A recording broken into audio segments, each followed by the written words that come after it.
காலையில் திருப்போம் அகத்தீசா அடியருக்கு ஜாதி சித்திக்கணும் அவள் கடமை செஞ்சுட்டு இருப்போம்.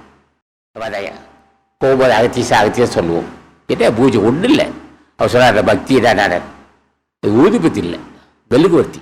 பக்தி என்பது முருகா அகத்தீசா ராமலிங்க சாமிகளே மாணிக்க வாசகா இந்த பாரூர் பாருப்பா எதுக்கடா நீ பெற்ற பேரிபத்தை அடியேன் பெறணும். அதுக்கு தான் கேட்டேன், வேறு ஒன்றும் எனக்கு வேணாம்.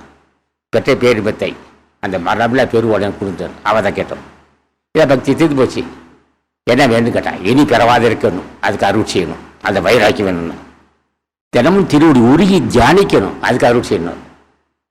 ஒன்று சேர்ந்தா போதுப்பா, எவ்வளோ பிரச்சனை இருக்கலாம். ஆனால் உன் திருவடியை நாம தினம் தொட்டு வணங்கணும், ஆசை பண்ணணும். அடியே நீ பெற்ற பெரும்பத்தை பெறணும். அவள் தான் தீர்ந்து போச்சு. ஒரு பக்தி தான் பக்தி.